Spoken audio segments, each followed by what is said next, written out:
could you not have fun playing with those building blocks, Shirley? I'm shocked.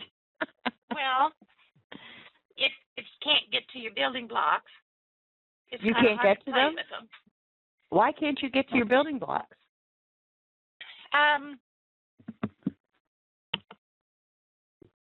Well, you know, I haven't actually trying to get it on the generation with my old computer. Okay. Yeah, if you can't go to View and then open your building block toolbar. Okay. And so try that, because you should be able to go to View Toolbar and then Building Blocks, and it should open up down here. Okay. And, I will give that a try.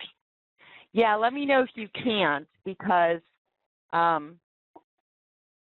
if not, you might want to uninstall and reinstall that last version that's up there.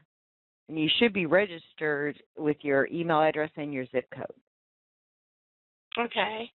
And can I move the old version over? I've got the CD for that. You don't want to install from that CD.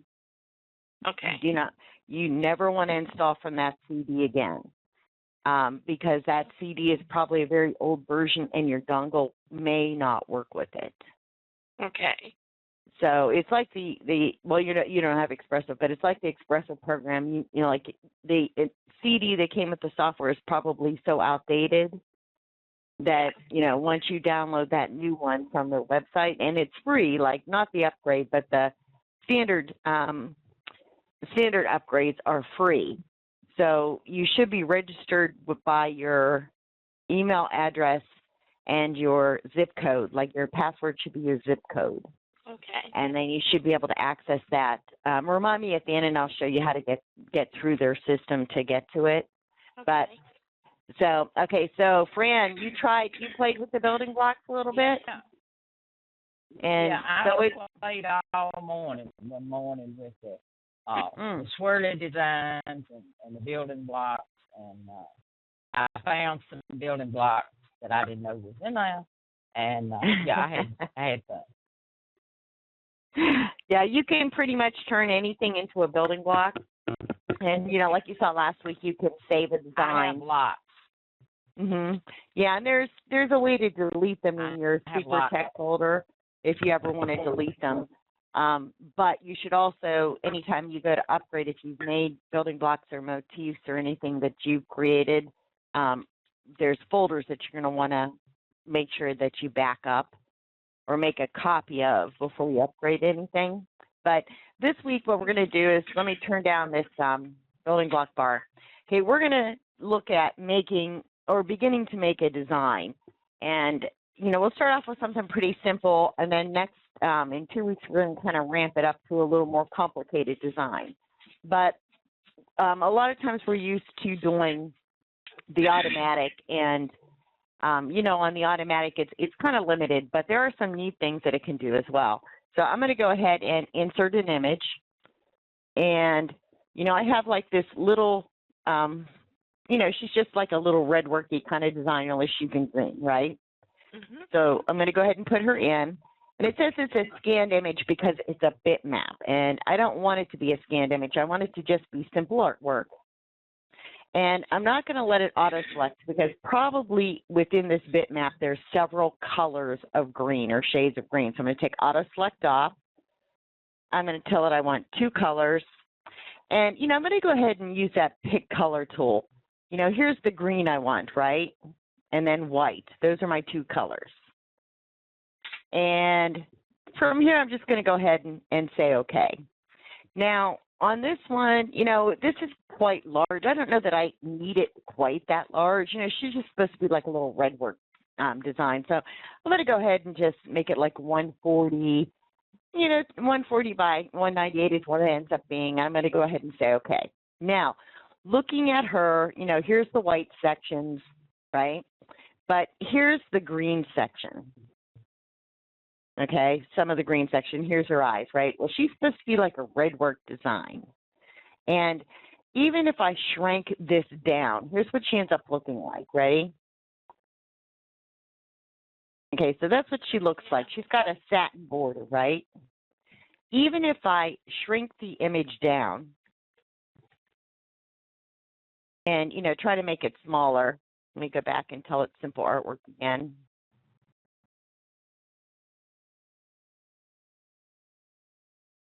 So, even if I insert her and I make her small, right, like 140 on this, which makes her pretty narrow here, right? Or even if I take it maybe even a little bit smaller, that line is not going to be seen as anything but a satin stitch because it's wider than 1 pixel. So, it doesn't matter what size I make her, right? But you'll notice between this one and this one's a little bit easier to see the detail, if I want to try to punch her manually, okay? So it's something that you have to understand on lines. Like, just because she's a line image doesn't mean that, she's going to generate the way you want her to generate, right? Like, this would not be something you wanted to stitch. Those little satin lines would drive you crazy, and they would drive your machine crazy because they're not very big. They're not very wide. And, if you want to make her a red work design, obviously you would want to use, a running stitch, right? So let me go ahead and close her down because I wanted to show you what happens when lines are wider than 1 pixel. Now, I have another image, which is this little rocking horse, right? And it's a WMF image. I converted this to JPEG for one of our other webinars, but this little rocking horse comes in as simple artwork because it's a WMF image, and it's a true WMF image. It was exported from, like Illustrator, CorelDRAW. And, this is a pretty reasonable size, so I'm going to say, okay, now, these are 1 pixel lines. See how narrow those lines are? So when I click Generate, I have all of those pink things and all of the little yellow things there. And, it saw the green is yellow.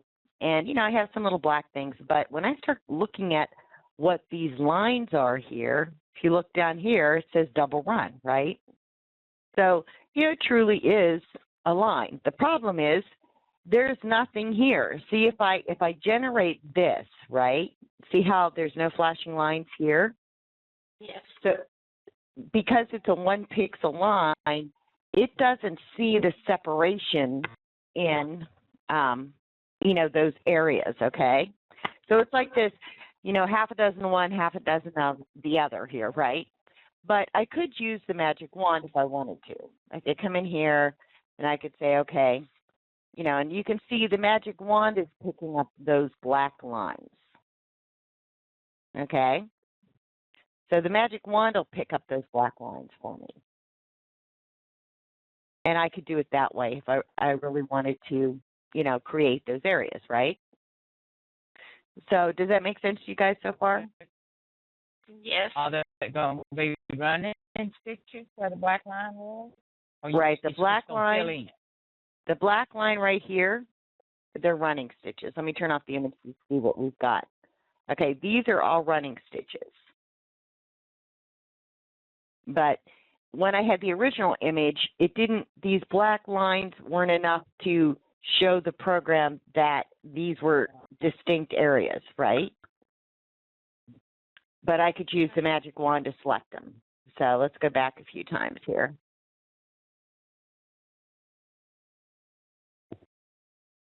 Okay. See, when I can't pick this area if I try, picking any one of these areas, right? This is all one piece. The only thing that it's seeing are any colored areas. Okay? So, that's kind of some of the limits of the program. If you get a 1 pixel line, an image with 1 pixel line because you want to do red work, great. But most of the time, those lines are a little heavier, like you saw with that little, apple girl, right? And if you get a design like this, where you want to have color, but the outline's 1 pixel, then it doesn't see the internal areas unless you use the magic wand or manually punch it. Okay? Yeah, these lines right here, you can see right here, it selected that. And if you look, they're double run lines. I could turn them into a run or a triple run,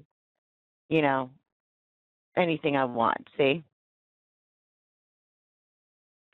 And even these little sections down here are seen as running lines.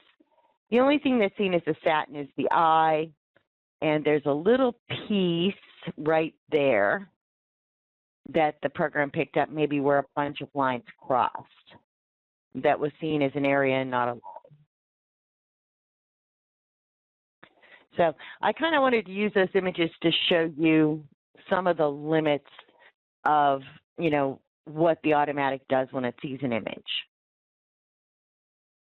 Okay, now, on other things that have more color in them, you know, like this has a lot of color, right?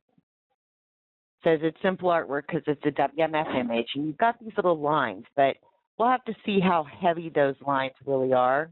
And those are, you know, those are going to come in as satin too. And the reason is it comes down to how the image is drawn. Okay, this was not made with the line. You can see it's kind of jaggedy, you know, and you could clean those things up because you guys know how to use the editing tools, right? But, you know, this would go, boom, you know, there you've got a design, and from there you're just going to kind of edit and pick your colors, right? Oops, wrong one. And, you know, maybe clean this up a little bit, right? But, you know, those are kind of the limits on images. Now, what do you do when you have a design like that little girl and you want to create some running lines with it? You have to learn to use your manual punch tools. You're going to take her and you're going to insert her, you know, as a template. And I'm not going to let her be this big. I don't need that much detail, but, you know, I'm just going to put her like 140, and, you know, that's a good size, right? Okay, so here's our image. And in this case, one of the nice things about generations is, you know, if I really want to, I don't have to think about how do I punch these lines so they all work out and, you know, function together, right? I don't really have to think like that with this program. I can take, you know, some shortcuts, like maybe today I feel like working on her braids, right? And, or, you know, maybe I start somewhere and then I forget where I'm at. No, it doesn't make any sense to connect it.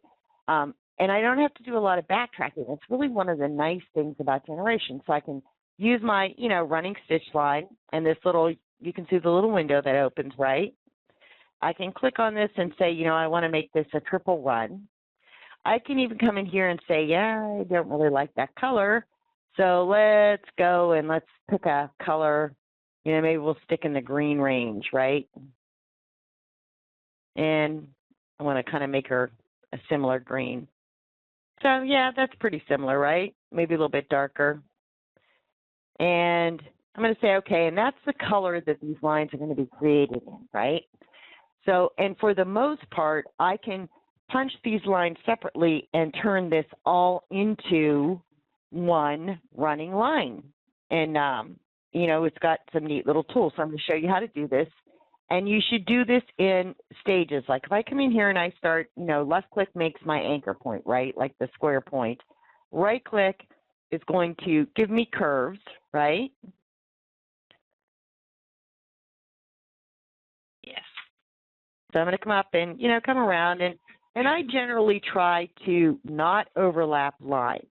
Okay, like if I came across here, I would not want to overlap my lines as I'm making them. Like I can overlap these points, right? But I would not come back and make that oval here, or that, you know, this funny piece that I'm working on now. I would not come back and re-outline that. Like when I come down around here, right? I'm not going to go all the way back around. What I'm going to do is I'm going to stop there and press enter. And, you know, it's hard to see, but there's my, let me turn on the 3D so you can see it. There's my first piece, right? Okay. Now, when you're working with lines, a lot of times it's good to go into outline view. And, you know, I'm going to go ahead and click on the image. I'm going to fade her out just a little bit. See how I can see that wireframe, right? The reason that's good is because now I can come in here, zoom in real close, and I can use this tool again. You know, I probably should have created my custom color, but, you know, we're fine. Make sure I, come in here and say triple run. And, I can see I've got a little problem there I'm going to have to fix, but now I can come up here and I can go like this. And I can see exactly where those points are going, and I can get pretty accurately connected on these lines, right? Okay, now, this is something else that, like going back and forth between these two, would drive you crazy, right? Flipping back and forth all the time. Well, there's a setting that you can use in the program. If you go into View, I guess it's not going to let me do that. Hold on.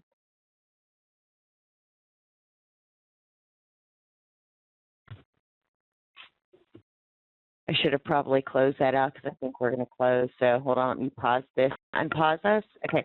There's a tool that I can use rather than trying to flip back and forth all the time, which becomes very annoying. I can go up to View and View Preferences. Okay. And see this little check mark, Auto Generate After Punching and Stitch Property Edit. If I remove that check mark, what it lets me do is work in a wireframe mode, which comes in handy when I'm going to do something like this little girl, right? Because, I want to be very precise about, what I'm doing here. So what happens when I select that tool is this. I can come in here and punch her pigtail sections.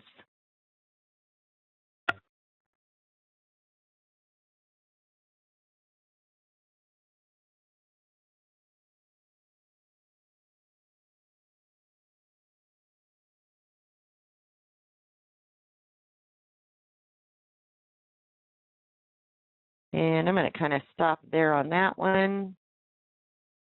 You can see I'm staying in wireframe, right? Nothing has been generated yet. And what that allows me to do is really see much more clearly whether my lines are connecting or not. Because, it's kind of nice to make sure you're all connected. And, if I just left it like this as I'm punching it, I would have like jump stitches everywhere, right? Right. But we're going to use a feature that's in the program. This is one of the things that really makes Generations one of my favorite programs when I'm doing designs, like with a lot of lines in them, right? Okay, so, here we are. I'm going to hit Escape. Nothing has been created yet. But what I can do before I even create a stitch is I can zoom in here and see I've got a couple things that aren't touching, right? There's that. Let's go into our edit mode. And, if I need to, I can zoom in a little closer. I guess that's all the further it's going to go. But I can edit these and I can make sure that they're touching because that does determine the quality. Even if there's a little overlap, you don't want, a whole lot of overlap, maybe just a little pinch like that, right?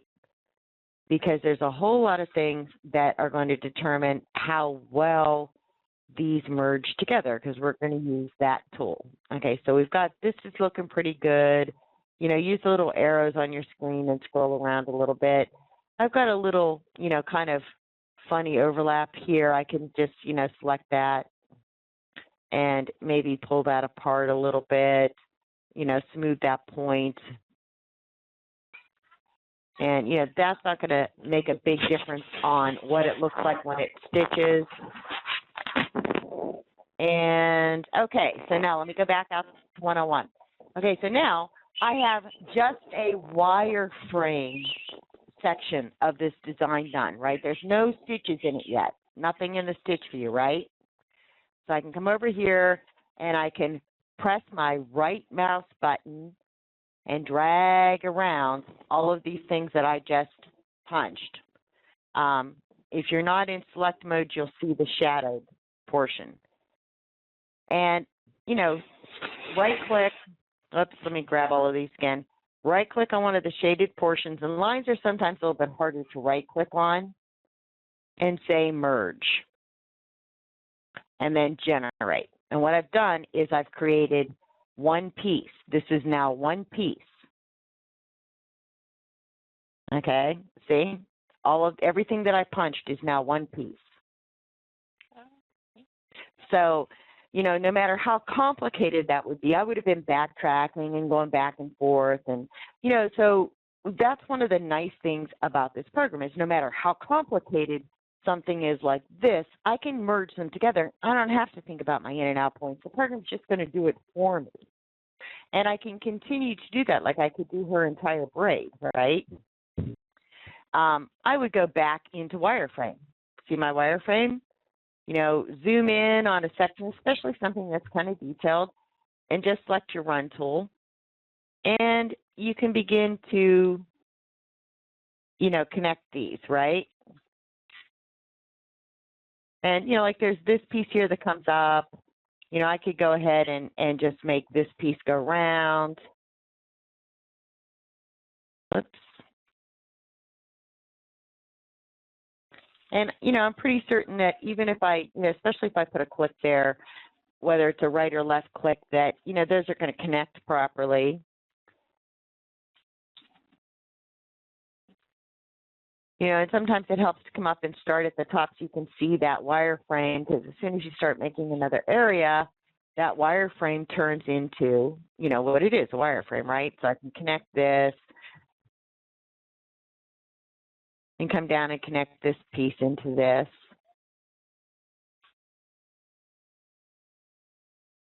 So, you know, if I'm not very logical, I can still get a pretty reasonable effect just by, you know, even if I generate afterwards, like, you know, I'm a little bit off there, but everything's touching, so I'm going to go ahead and just generate. So now, see, I've got this piece, this piece, this piece, this piece, right? Well, just click on that blue color chip, select everything, go into your view outline. And, you know, sometimes, like I said, the lines are a little bit hard to get. If you keep missing them, just go up to the outline menu up here, outline, merge, generate. Now that's all one piece. So do you see what I mean by like the beauty of not having to be logical and not have to really think about this and not plan out my in and out points, right? Because I could punch this whole design, but you should do this in sections. Like don't punch the whole design and then try to merge her all together. Do it in sections so you can make corrections if there's any little funny thing that takes place. Because sometimes, you know, you may think you have everything touching, and the program is not seeing that as touching. Those points are not touching, so it kind of routes things the way it thinks it should go. Does that make sense now? Okay. Now, manual punching tool. This is, you know, this is your whole manual punching toolbar. This is your, you know, line tool. Now, I'm not worried about the color right now. I'm not really worried about the stitch pattern, you know, whether it's double run or single run or triple run right now. I'm really not. I'm just going to connect all of her pieces together. And I can use the zoom tool as I come in here. But, you know, if you do want to control what's going on, you could go ahead and change everything with this little thing. But since we're merging everything together, you know, it doesn't make any difference what color this is. I can change the color at the end if I want, right? Now, if I wanted to be a little more logical, I could be. But most of the time, you know, most of the time what happens is you plan something out, and then you discover that, ooh, you really kind of forgot, you know, something, or something isn't lining up right. So, you know, it's always good, go to wireframe, go to your manual punch tool, and, you know, then you can see what's going on. Like, it's much easier to try to make sure those points overlap if I'm not in stitch view, because stitch view, even if it's not in wire, or even if it's, you know, not in the 3D view, is sometimes a little bit harder to deal with.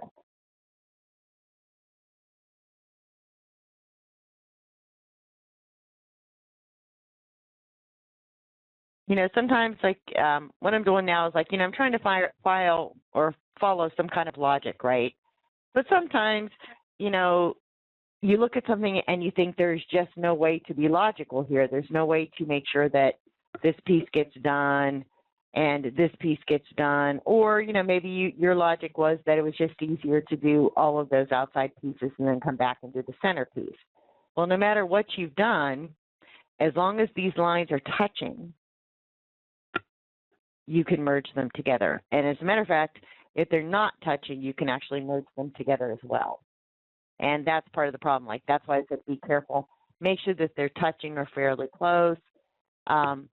You know, I could stop here and not worry about merging and just keep going, but you can't do the whole design and merge her together because, you know, it's just best to work in small segments. So you might do her whole hair and merge it together. You know, even if you think, okay, I'm really sick of these braids because they're driving me nuts, right? You could, you know, stray a little bit and come up here and then go back and fill that in. It doesn't matter what order you put these lines in. It just matters that they are actually touching when you do them, when you merge them. How does that sew out, Bernie? This will sew out very nice. It'll just automatically, as a matter of fact, I'll show you what it does as soon as I kind of get these sections connected. Okay. It's going to, you know, if it's a triple stitch, there is, of course, there's going to be some backtracking because there has to be, right? No matter how logical you get, if you manually punch this, you still would have some backtracking. So, you know, it's going to be the same thing. You're going to have backtracking into this design. So you might find that maybe double stitch is better than triple. You know, you might find that a triple stitch works just fine. We connect these pieces and we'll go into the preview on the sewing.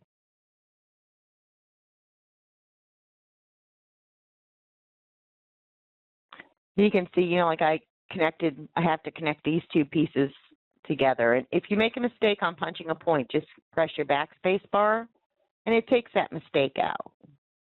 Okay, now let's connect this piece and stand back and see if there's anything else we need to connect on that section. I think we've got it all. Okay, so make sure nothing is highlighted. Like if you just punched a line right here, if you generate, that's the only thing that's going to generate, right? So you want to make sure that nothing is touching and then generate the whole thing. Select the blue, go into your outline view, right click, and if that happens, no biggie. Just come over here and select the blue again and select from the menu. Okay, now we'll generate. Okay, so now I've got her whole braid done, right? And it's going to sew is one thing. I didn't have to worry about in and out points. I didn't have to worry about being, you know, extremely logical. And what happens is right now I think this is at a double run. So I'm going to go ahead and say, you know, I want this to be a triple run. And let's go over to our pretend stitch out, right? Let's put shadow. You can kind of see the shadow there. It doesn't show up very well with lines, but I'm going to go ahead and zoom in on that area.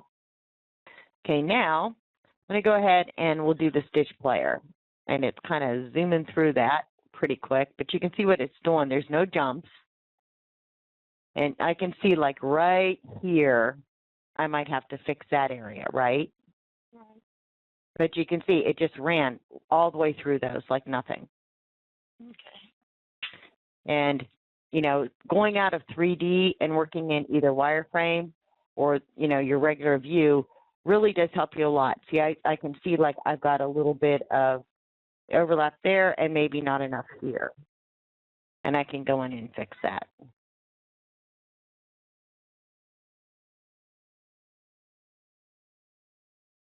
And you don't want to get too crazy with editing because you can kind of lose your marbles editing these. You know, if you're worried about, like I'm overlapping that a little bit because it really was touching, but it didn't think that it was. You know, maybe just for the compensation or just for the way the stitches were formed. So I'm not going to go too crazy on editing those nodes because what I've got is pretty good. You know, that looks pretty reasonable, right? Right. So, and, you know, so this, I'm going to send you guys this image because I want you to practice, you know, making these lines and merging them. And thinking a little bit logically, once you get her outline done, you have to deal with, you know, her eyes. Like this eye would connect into the outline because it's touching, right? You know, these eyebrows don't touch. Maybe they should, or maybe they're not necessary. Those are things you're going to have to decide. On the apple, you know, how many of these pieces do you want to be, you know, floating free? Does that make sense?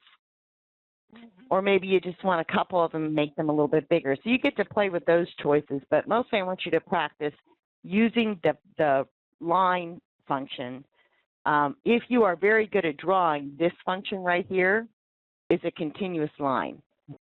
And what it'll let you do is if you're very, very good at drawing, it'll let you draw a line continuously. Okay? Okay. As you can tell, I'm not very good at drawing, but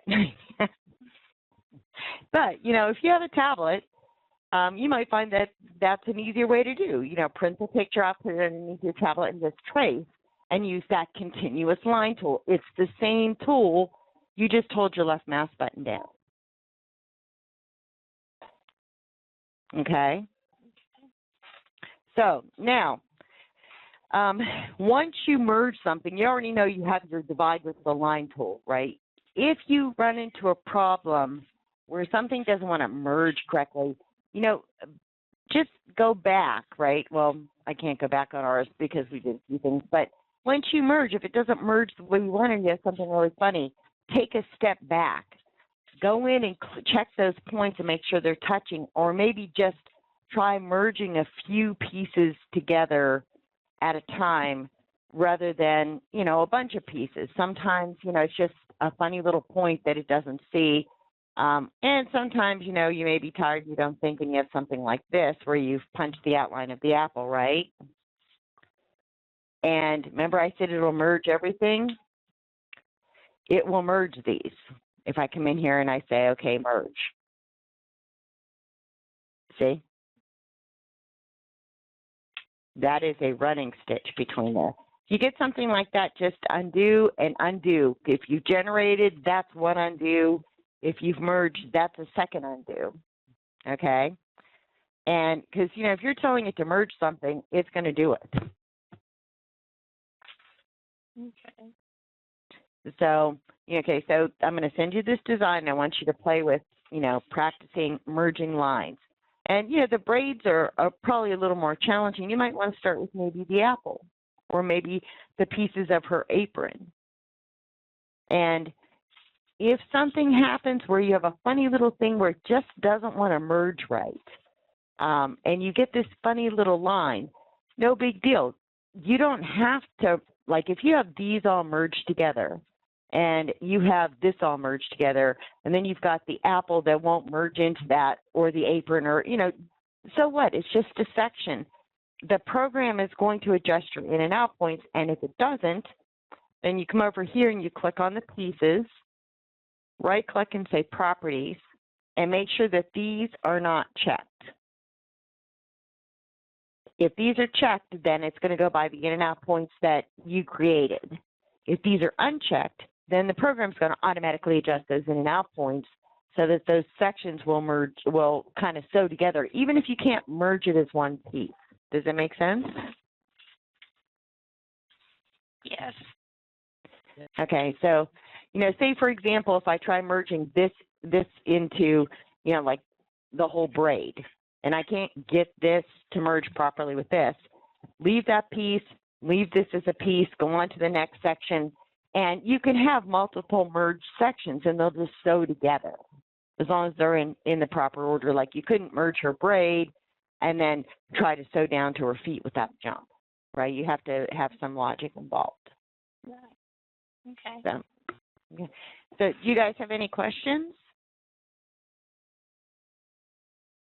No, I don't. Okay, Fran, any questions? I think you've explained it very well. The merge feature is one of the reasons I bought them. Yeah, I mean, it really, it makes a huge difference on, you don't have to think logically, which, you know, that's a lot of work. If you just want to get a design, you know, you just want to get a design, right? Now, there is another tool. I'm sorry? I love red. Oh, there's another tool that you can try using, okay, and that is you can use this select tool. I'm going to go ahead and get rid of her braid, right? You can use the magic wand.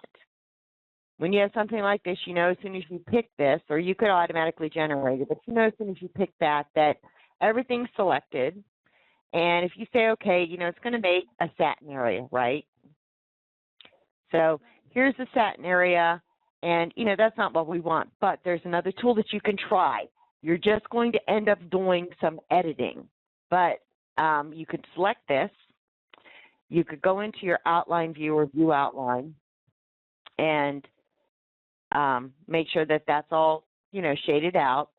Go into outline, and you're going to have a tool that says create a line from an area. You select that tool, and what it's going to do is it's going to center on this. And you can see I have one little problem, like that didn't necessarily get picked up. Okay, so I'm going to generate, and what I've got is this running stitch outline. I'm going to get rid of the old outline, just press delete, and I'm going to hide the image for right now so you can see what I got. And it did a pretty good job. It even picked up, you know, what I didn't think it saw over here, right? But if I zoom in, and, you know, and this is what you have to decide, do a test stitch, because if I zoom in, you know, these are looking pretty good until I go to outline view. Then these look a little shaky. So I might want to edit, you know, down here. I might want to come down here and say, oh, yeah, but I think I want this fixed. And, you know, start cleaning up some of these things, right? And, you know, things like this I can just delete, you know, and clean that up and then pull that braid out. Things like this, you know, I'm not going to lose my mind on editing, but this I might want to say, yeah, you know, really that's got to kind of get, you know, adjusted. And if you accidentally click and create a point, just undo and come back and get that point. You know, I might want to look at some things, but I don't want to go like totally crazy doing this, because I could drive myself nuts. Like if I know on these braids, if I looked at that, I would think, oh, egads, you know, that there's too many points. It becomes very confusing. So don't necessarily think you have to fix every jagged thing on here, because stitches can only form in a certain way. Like, you know, I wanted to fix that down there, and I might fix this. But, you know, for the most part, she looks pretty good this way. If I look at the image, Good. you know, she looks pretty good too. I might want to clean up a few things, and I'm going to have to add some things. I can use the magic wand to do that as well. But, you know, so don't rule out using that other option as well. She's a very simple image. Some of the images that are a little more complicated might be a little bit harder to work with. You know, looking at the apple here, you know, there's some minor editing here. But that's not a whole lot of editing for, you know, how quick you've got the bulk of this design done, right? So I want you to play with that too, but I still want you to at least start merging some things in. Okay, so don't just use the automatic wand and then the, you know, outline, edit, and then create a line from an area. You know, I want you to do it both ways for your homework, okay? Okay. And that, because some designs won't let you do this. They just, you know, aren't going to be good enough. Their lines are broken up. There's too many colors, you know, or yeah, the lines are maybe too thick and they get kind of junky looking.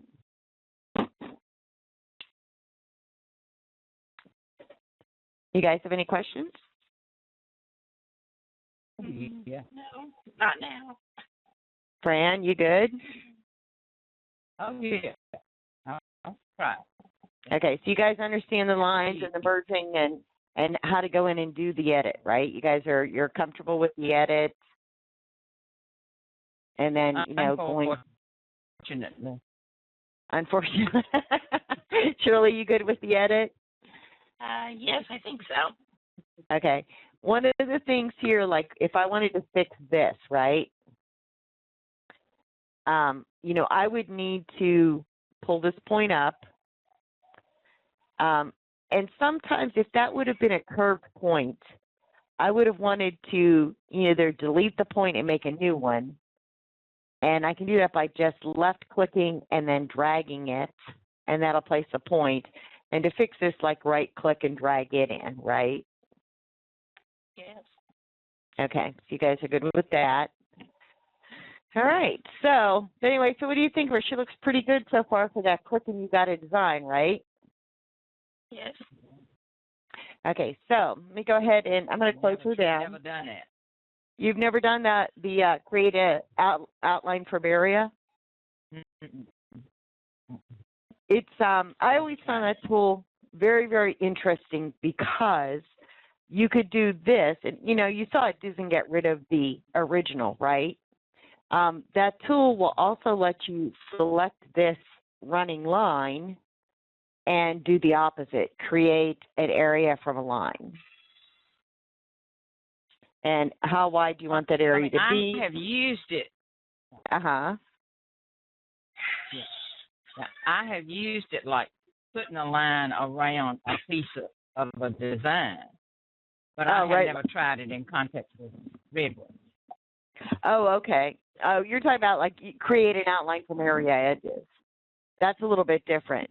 Yeah. Like I'm going to go ahead and like I can do the opposite. Like where I took the area and created the line, I can do the opposite. And the reason that comes in handy is if you have a design that has a very uneven outline and you would like to have like a satin outline, or you would like to be able to create something a little heavier than red work, but your lines are real jaggedy and the areas are uneven, and you want something even, right? Instead of like a wide satin here and narrow satin here, you can come in here and you can say, let's go ahead and let's turn that line into an area. And this is what I get. Well, I guess not. Not today, huh? I'm supposed to be there. Hold on. I don't know why it did not work. Create. I know, isn't that terrible? Create an area from a line. Okay, so I'm going to make this wide. And it could be that she's just too complicated. It won't let me do it. But, no, it doesn't look like it's going to let me do it. Okay, we'll try it from this way.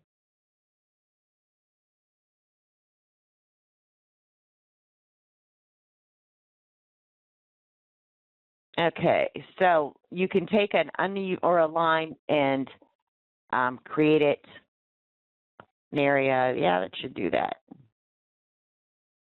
There it goes. I don't know why it wouldn't let me do that with her. It should have, but Okay.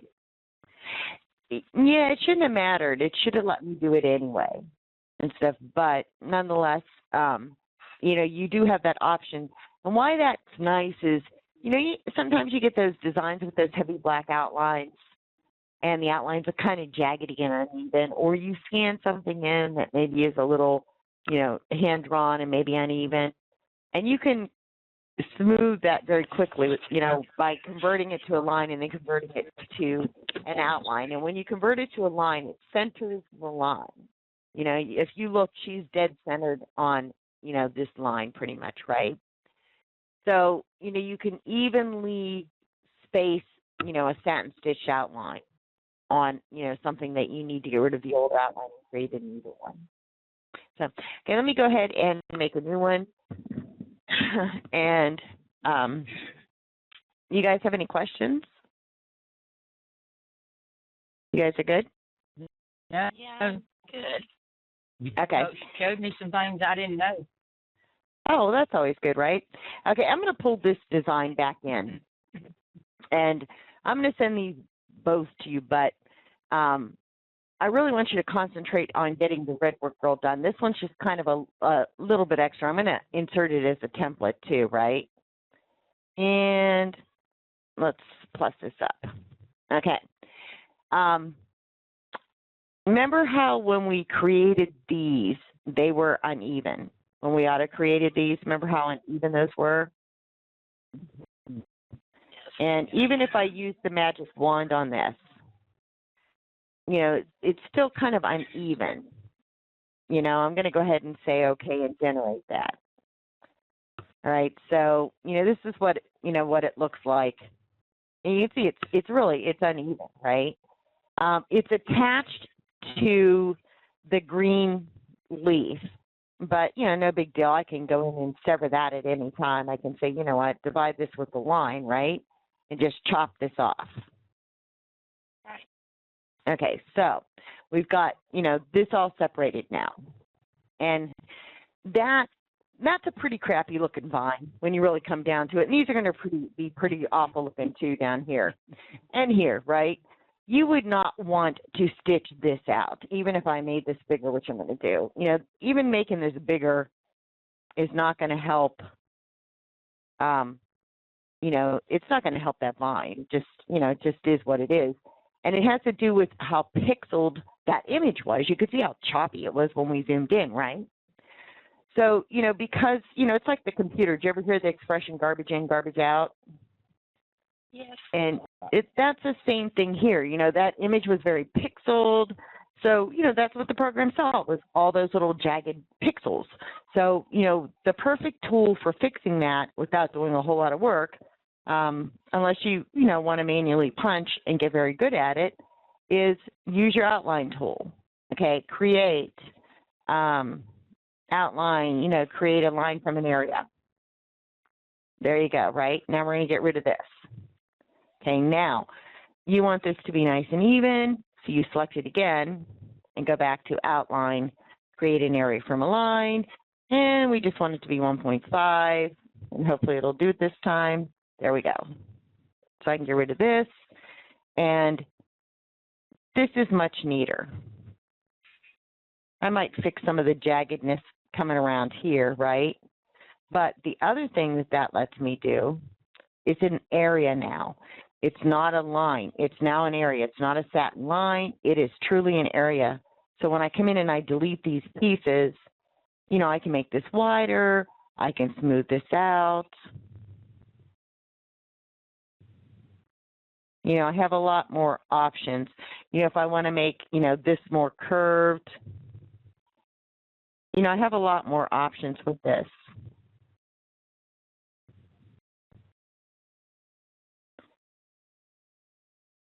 And I'm going to make this part just real wide because I want to show you something. Okay, so, you know, I could smooth this out, I could clean it up, and if I make it wide enough, I can also say, you know what, let's go ahead and put a fill in it. Or, you know, let's go ahead and use a stamp pattern in it.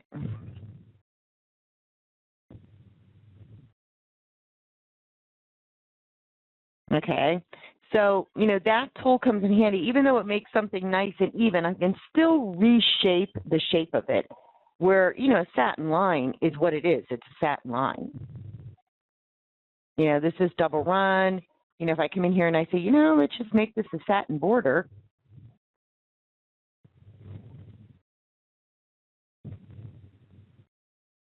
It's just a satin border.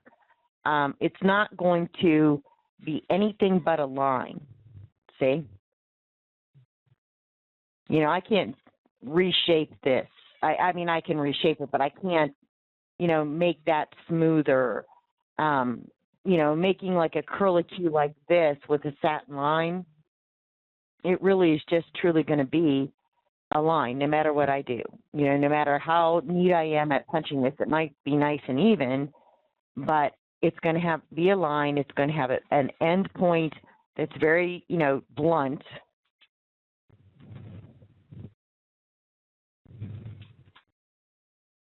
See? So there's some advantages to turning a bad area into a line and then back to an area that's even, or you can manually punch it. You guys have any questions? No. Okay, so when you get this, I want you to play with these little curlicue pieces. Some of these could just be lines, to be honest. This one, you know, this should be a stem. It should be a little wider, right? This should be a stem. It should be a little wider. These could be running stitch lines. So you're going to have to edit. This is kind of your homework longer term. The little apple girl you should be able to get done.